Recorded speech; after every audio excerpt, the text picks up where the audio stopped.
जिस गांव में सबसे ज्यादा रिश्तेदार रहते हैं उसी गांव में मेहमान भूखा सोता है। सुन लो जरा अच्छे से, फिर से बोलो। जिस गांव में सबसे ज्यादा रिश्तेदार रहते हैं उसी गांव में मेहमान भूखा सोता है। एक रिश्तेदार सोचता है कि उसके यहाँ खाना खा लिया होगा, वो सोचता है उसके यहाँ खा लिया होगा, वो सोचता है उसके यहाँ खा लिया होगा, सबने चाय पिलाकर भेज दिया, खाने की कोई पूछा ही नहीं। वही भूखा है।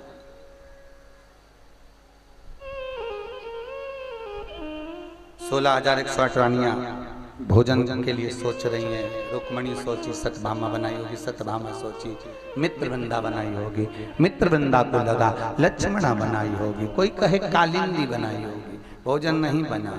गोपियां वियोग में, भगवान के इंतजार में, भोजन के लिए गोपियां नहीं रो रही हैं, भगवान का दर्शन करने के लिए गोपियां रो रही थी। इतनी गोपियां रोई, इतनी रोई कि गोपियों के आंख के आंसू से तालाब बन गया। और जब भगवान उनसे मिलने के लिए गए तो गोपियां तो चली गई थी, पर जो आंसुओं से तालाब बना था उसकी मिट्टी उठाकर भगवान ने तिलक लगाया।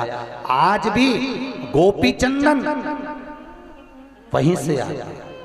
जिस चंदन को आप घिस के सिर पे लगाते हो, ये कहां से प्रकट हुआ? कभी द्वारका जाना तो द्वारका से भेंट द्वारका जाओगे, सोमनाथ जाओगे तो उसके आप जाएंगे जब नागेश्वर तो बीच में गोपी तालाब पड़ेगा, जहां गोपियां रुई थी वहां की मिट्टी से आज भी तिलक लगाया जाता है। आप लोगों में से कई लोगों ने दर्शन भी करे होंगे। किस किस ने करे? द्वारका गए हो ना, वहां आज भी गोपी तालाब है, जहां गोपियां रोई कृष्ण के वियोग में, जहां की मिट्टी से आज भी लोग तिलक करते हैं। उसको पाने की ललकता है, उसको पाने के लिए लोग तरसते हैं। सेवा मूल हो महाराज।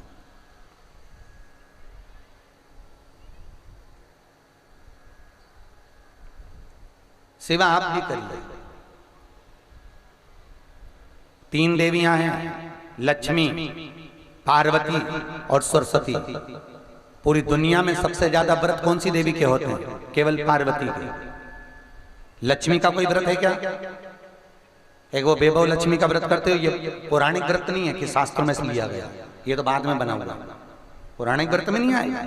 लक्ष्मी का कोई व्रत है क्या? नहीं। दुनिया के लोग कहते हमारा दिवाली का व्रत, तो दीपावली का व्रत लक्ष्मी का व्रत नहीं है हमारा। फिर ध्यान रखना, दीपावली का त्योहार लक्ष्मी का त्योहार नहीं है, वो राम का त्योहार है। वो तो दुनिया में लोगों ने उसको परावर्तन करते करते लक्ष्मी का बना दिया।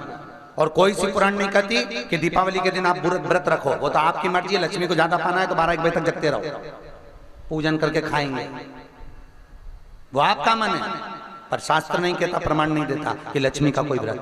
क्यों नहीं है लक्ष्मी का व्रत? क्योंकि माता लक्ष्मी एक बार श्रृंगार कर रही थी, और माँ लक्ष्मी श्रृंगार कर रही, इतने में भगवान विष्णु आकर खड़े हो गए। और भगवान विष्णु ने लक्ष्मी जी का श्रृंगार का जब दर्शन किया तो भगवान विष्णु हंस दिए। अब पति है, धर्म पत्नी को देखकर मुस्कुरा भी सकता है, हंस सकता है, हंसा।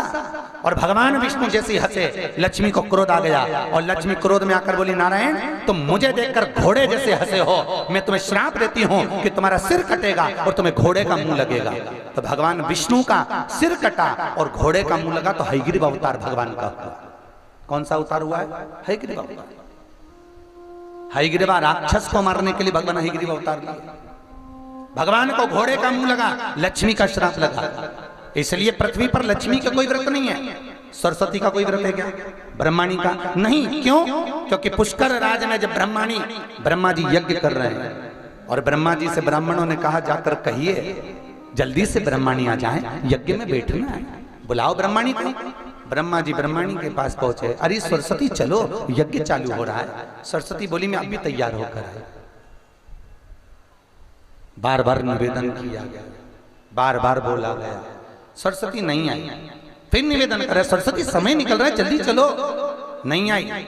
ब्राह्मणों ने कहा ब्रह्मदेव अगर ब्रह्माणी समय पर नहीं आई तो मुहूर्त निकल जाएगा, और मुहूर्त निकल गया तो फिर यज्ञ नहीं हो सकता। तो ब्रह्मा जी ने कहा अब आपकी मर्जी, पड़े वैसा यज्ञ करो, यज्ञ प्रारंभ करो। ब्राह्मणों ने एक गाय माता को पकड़ कर लेकर आए और गौ माता को पकड़ कर खड़ा करा। ब्राह्मणों ने मंत्र की ध्वनि करना प्रारंभ करी। जब ब्राह्मण वेद की ध्वनि करना प्रारंभ करे तो वेद की ध्वनि करते हुए ब्राह्मणों ने गाय के मुख से गायत्री को प्रकट कर लिया। वेद माता गायत्री गाय के मुख से प्रकट हो गई। ब्रह्मा जी के पास में गठजोड़ा बांधकर बिठा दिया। यज्ञ प्रारंभ हो गया। ओम विष्णवे स्वाहा, ओम इंद्राय स्वाहा। यज्ञ प्रारंभ हुआ। और जब यज्ञ प्रारंभ हुआ इतने में ब्रह्माणी आ गई। ब्रह्माणी ने देखा ब्रह्मा जी के पास में कोई दूसरी नारी बैठी है। ब्रह्माणी को क्रोध आ गया। क्रोध में आकर ब्रह्माणी ने कहा, ब्रह्मदेव तुमने मेरी जगह पर किसी दूसरी नारी को बिठाया है। मैं ब्रह्माणी आज आपको श्राप देती हूं कि पृथ्वी पर कहीं तुम्हारे मंदिर नहीं बनेंगे। केवल एक पुष्कर राज में तुम्हारा मंदिर रहेगा, बाकी कहीं नहीं रहेगा। तो ब्रह्मा को ब्रह्माणी ने श्राप दिया, लक्ष्मी को नारायण को लक्ष्मी ने श्राप दिया, इंद्राणी ने इंद्र को श्राप दिया पारिजात के वृक्ष। केवल एक माता पार्वती ऐसी थी जो अपने पति से कभी ऊंची आवाज में बात नहीं करती थी। इसलिए पूरी पृथ्वी पर अगर व्रत है, चतुर्थी का व्रत किसका है? पार्वती का। छठ का व्रत किसका है? पार्वती का। तीज का व्रत किसका है? पार्वती का। जितने भी व्रत हैं पृथ्वी पर माताएं जितने व्रत करती है सारे माता पार्वती के। अच्छा, व्रत तो तुम्हारे भी चालू हो जाए मंडी दीप वाली जीजियों, अगर तुम ऊंची आवाज में नहीं बोलो तो।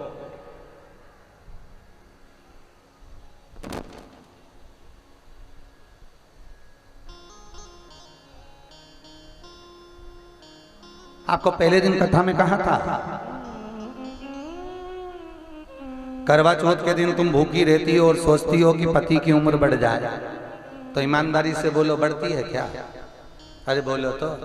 नहीं, तुम्हारे भूखे रहने से पति की उम्र नहीं बढ़ती।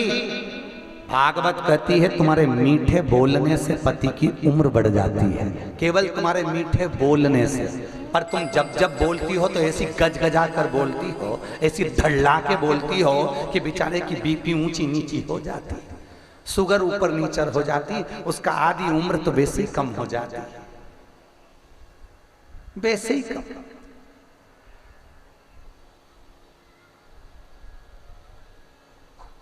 वैज्ञानिकों ने रिसर्च करा अमेरिका वालों ने